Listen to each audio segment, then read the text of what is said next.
ህልውናን ድሕነትን ህዝብ ትግራይ ኣብ መቃብር ጀኖሳይደር ስርዓት ብልጽግና ይረጋገጽ ብዝብል መራሒ ሓሳብ ኣብ ከተማ ሽረ እንዳስላሴ ላዕለዎት ኣመራርሓ ክልልን ዞባን ምስ ነበርትን ተመዛበልቲ ወገናትን ዝተሳተፍሉ ህዝባዊ መድረኽ ተሳሊጡ ኣብቲ መድረኽ ዝተረኸቡ ኣባል ፈጻሚ ስራሕ ህወሓት ዶክተር አብርሃም ተኸስተም ስርዓት ብልጽግና ኣሎ ዝበሃል ሰራዊት ተኽቲቱ ኣብ ልዕሊ ህዝብ ትግራይ ወራር ንምፍጻም ከም ዝተዳለወን ኣንጻር ህዝብ ትግራይ ዘቕንዑ ፕሮፓጋንዳታት ብምንዛሕ ሓድነት ህዝቢ ንምብታን በብመዓልቱ ይሰርሕ ከም ዘሎን ነዚ ንምምካት ህልውናና ኣብ ልዕሊ መቃብር ብልጽግና ክነረጋገጽ ይግባእ ኢሎም ስርዓት ብልጽግና ዝሓለፉ 4 ዓመታት ከም ዝረኣናዮ ነቲ ስምምዕ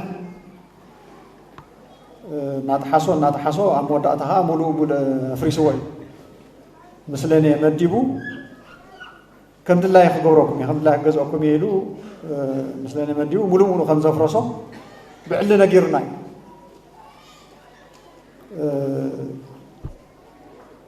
ያው ትቅድም ኢሉ ዝጀመሮ ህዝቢ ትግራይ ናይ ምጽናት ፕሮጀክቱ ኣቦትኡ ከም ዘሎ ብግልጽ ነጊርና تمالي يدسابا سلفي داليوم نيرو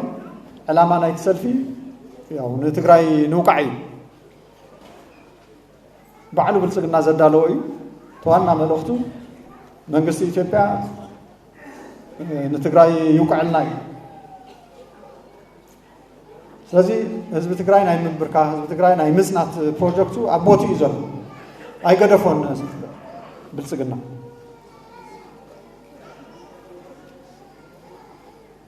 تعيسوا تفلتوهم تمازالتم انتي درجه هم زدو لاتكم تفلتوهم አሎዝ ባህል ሰራዊት ሙሉ አምጪው ኸቢብና ይዘሎ ብልጽግና ወግሐ ጸብሐ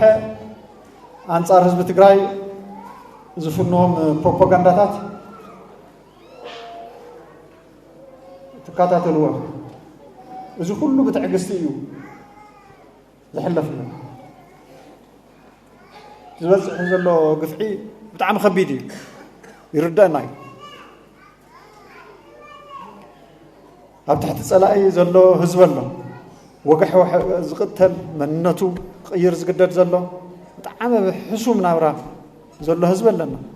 ጸለምቲ ምዕራብ ትግራይ ናብራ ይኮነን ዝመርሕ ዘሎ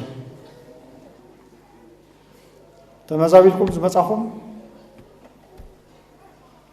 ናብራኹም ንፈልጠይና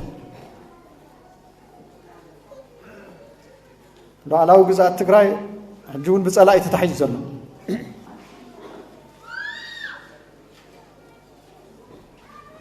ትዕጽዋ ንግዲ ትራንስፖርት ሓደ ዓዲ እዩ ትግራይ ኣካል ናይ ኢትዮጵያ እንዳሆኑ በተኻሊእ ገጽ ግን ኣካል ኢትዮጵያ ከም ዘይኮነ ብኩሉ ወገን ዓጽዮም ንግዲ ከይረክብ ትራንስፖርት ከይረክብ ግልጋሎት ባንኪ ከይረክብ ነዳዲ በጀት ከይመጽኦም ዝገብሩ ዘሎ ተወሳነ ናይቲ ህዝቢ እዩ ከምቲ ልሙድ ህዝቢ ትግራይ ያው ኣይንብርከኽን ከም ዝብል ዘበት ንባርነት ከም ዝብል ፍሉጥ እዩ ዝሓሸ መዋጽኦ እውን ንሱ እዩ ናብኡ ክንመጽእ ዘለና ኣይንብርከኽን ኣይንጸንትን ኣይንበርስን ኢልና ክንለዓል ክንክእል ኣለና ግዚኡ ኣኺሉ እዩ